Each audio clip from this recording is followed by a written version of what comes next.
আপনি না ইন্টারভিউ দিতে গেলেন, এত তাড়াতাড়ি চলে এলেন যে? শাহজাদি, আমাদের আর এই বাসায় থাকা হচ্ছে না, ব্যাগটা গুছিয়ে নাও। হায় আল্লাহ, আবার কি হইল? ভাবলাম কয়টা দিন অন্তত এই বাসায় শান্তিতে থাকতে পারবো। কিছু একটা হয়েছে নিশ্চয়ই, কিন্তু কি হয়েছে আমি সেটাই বুঝতে পারছি না। আচ্ছা তুমি যাও, ব্যাগটা গুছিয়ে নিয়ে আসো। আমরা কই যাবো? ঠিক বলতে পারছি না কোথায় যাব। যাও গুছিয়ে নিয়ে আসো। আচ্ছা চলেন, আমগো গ্রামের বাড়িতে চলে যাই।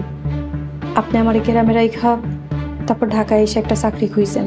না না, আমি তোমার ছাড়া এক মুহূর্তে এখন থাকতে পারবো না। আচ্ছা ভালো কথা, আমাদের এই বিষয়গুলো আব্বা আমাকে জানাই না। যাও ব্যাগ গুছিয়ে নিয়ে আসো।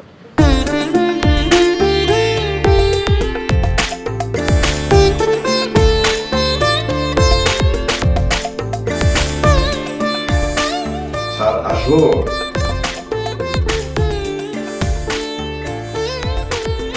আসসালামু আলাইকুম স্যার। স্যার আপনার জন্য মিষ্টি নিয়ে আসছি, আপনি খাইবেন আর বাসার জন্য নিয়ে যাবেন। স্যার আমার মেয়ে আর মেয়ের জামাই কেমন আছে? চাইছিলাম মিষ্টি নিয়ে বাসায় যাবো, কিন্তু হঠাৎ করে এরকম একটা কাণ্ড হয়ে গেল, বাসায় যাওয়ার সাহস করতে পারলাম না। অসভ্য লোভী কোথাকার! স্যার আমি যে লোভী না, এইটা আপনার চাইতে ভালো আর কে জানে বলেন? শেষ বয়সে বিরাট দান মারলা না রমজান আলী, তোমার মনের আশা কোনোদিনও পূরণ হবে না। পায়ের জুতা পায়ে থাকে, পায়ের জুতা কোনোদিন মাথার তাজ হতে পারে না। আস্তাগফিরুল্লাহ স্যার, মানুষ হইতেছে সৃষ্টির সেরা জীব, আশরাফুল মাখলুকাত, তারে জুতার সাথে তুলনা দিয়ে আল্লাহ নারাজ হবে। তোমার গালে মারিনি তাই ভাগ্য ভালো। তোমার মতো ইতর ছোট লোকদের সাথে কথা বলে আমি আমার মূল্যবান সময় নষ্ট করতে চাই না। তোমাকে আমি চাকরির থেকে বহিষ্কার করলাম, এখন আমি এই মুহূর্তে আমার অফিস থেকে বেরিয়ে যাও, বেরিয়ে যাও। জি স্যার, কোনো অসুবিধা নাই। কাজ করলে আল্লাহ দুনিয়ায় রিজিকের অভাব হইব না। আপনার এখানে কয়েকদিন রিজিক আছিল তাই চাকরি করছি। একটা কথা শুধু জানতে চাই স্যার, আমার মেয়ে আর মেয়ের জামাই কেমন আছে একটু বলবেন? জানি না কেমন আছে, জানি না কোথায় আছে তাও জানি না। আমি আমার ছেলেকে ত্যায্য করেছি। কি দুর্ভাগ্য আপনার বলার। আল্লাহর কাছে দোয়া করি ওরা যেখানে থাকুক সুখে থাকুক, শান্তিতে থাকুক। আসি স্যার, আসসালামু আলাইকুম।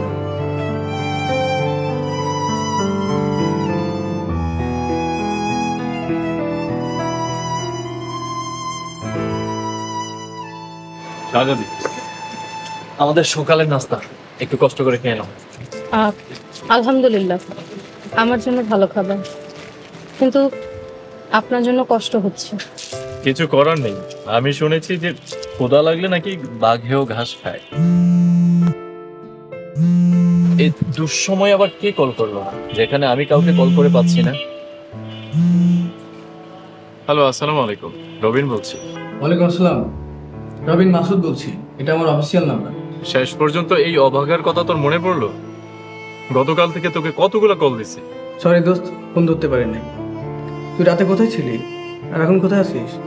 রাতে এক ফ্রেন্ডের বাসায় ছিলাম, এখন আশ্রয়হীন। নতুন বউকে নিয়ে রাস্তায় বসে আছি। কি বলতেছিস? শোন, আমি তোকে একটা ঠিকানা পাঠাচ্ছি, তুই ওখানে চলে আয়। আর তোর সাথে যে আমার কথা হয়েছে এটা যেন মামা কোনোভাবে না জানতে পারে। সাবধানে আছিস, হ্যাঁ? ওকে ঠিক আছে, তুই তাহলে আমাকে টেক্সট করে দে। ওকে।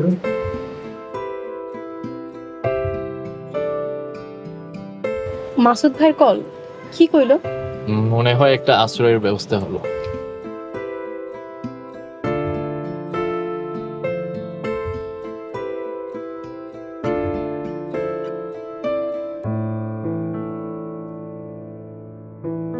এটা কার বাসা?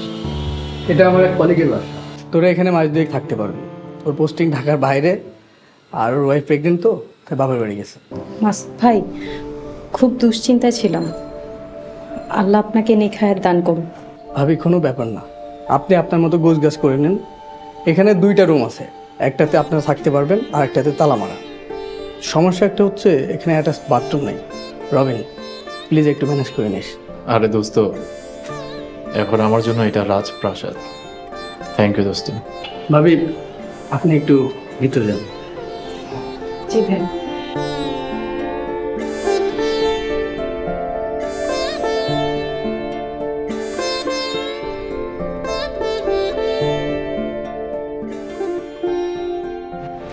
শোন, আচ্ছা, মা বাবা কানিজরা কেমন আছে? এই অবস্থায় কেমন থাকবে বাবা? সবাই উপরে উপরে রাগ দেখালেও ভিতরে ভিতরে সবাই কষ্ট পাচ্ছে।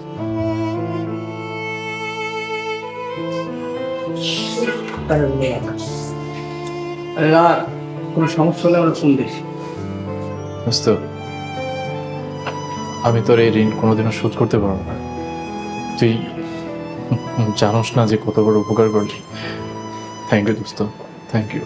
এই শোন, আমি অন ডিউটি আসছি, আমাকে যেতে হবে। তোর কোনো সমস্যা হলে আমাকে কিন্তু অবশ্যই ফোন দিবি। দোস্ত, তুই আমার 1.5 বছরের বড়, কিন্তু এখন তো তুই আমার অভিভাবক হয়ে গেলি। আর কি বলিস না বলি। ঠিক আছে, থাক, ফোন দিস। হ্যাঁ,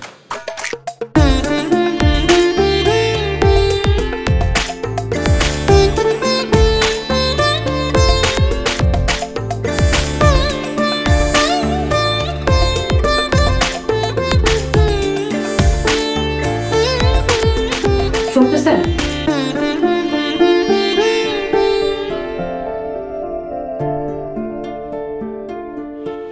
আসতে জনাব, জোহরের ওয়াক্ত হয়ে আসছে। যান নামাজ পড়ে আসেন। আমি উজু করে আইছি, আপনি মসজিদে যায় জামাতের সহিত নামাজ আদায় করে আসেন। তার আগে আমাকে বলো, এই আপনি আপনিটা আর কতদিন আমার সঙ্গে? আমগো বিয়ে হইলো মাত্র 3 দিন, আর একটু সময় লাগবো। ততদিন একটু কষ্ট কইরা এই আপনি আপনিটা মানায় নেন। এখন যান নামাজ পড়ে আসেন।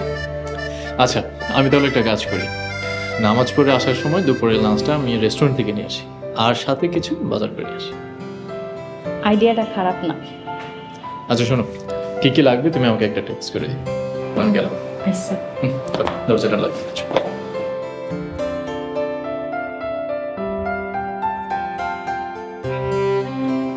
রবিনের বাবা, রবিনের কোনো খবর পেলে? এই মুহূর্তে ওর কোনো খবর নেই আমার কাছে। তবে রমজান আলী এসেছিল আমার কাছে মিষ্টি নিয়ে। ও মাই গড, কত বড় সাহস! তারপর? আর ধাক্কা দিয়ে বের করে দিয়েছি। আমার মনে হয় এই রমজান আলীর যোগসাজশে রমজান আলীর মেয়ে আমার বোকাশোকা ছেলেকে ফাঁসিয়েছে। বাবা, রমজান আঙ্কেল তো বাসায় এসে বারবার তোমাকে অনুরোধ করে গেছে যাওয়ার জন্য, কিন্তু তুমি ব্যস্ততার কারণে যেতে পারোনি, তাই তো ভাইয়া গেছে। তুই এসবের কি বুঝবি? রবিন যাওয়ার পরে রমজান আলী সে তার প্ল্যান চেঞ্জ করেছে। ও হতে পারে, কিন্তু মাসুদ ভাইয়া তো বলল যে রমজান আঙ্কেলের মেয়ের বিয়ে নাকি ভাইয়া ভেঙেছে। দেখ, তুই কিন্তু এখন অনেক ছোট, গ্রামের মানুষের পলিটিক্স এসব তুই কি বুঝবি? তুমি একদম ঠিক বলেছো রবিনের মা। আমাকে এক কাপ চা করে দাও তো।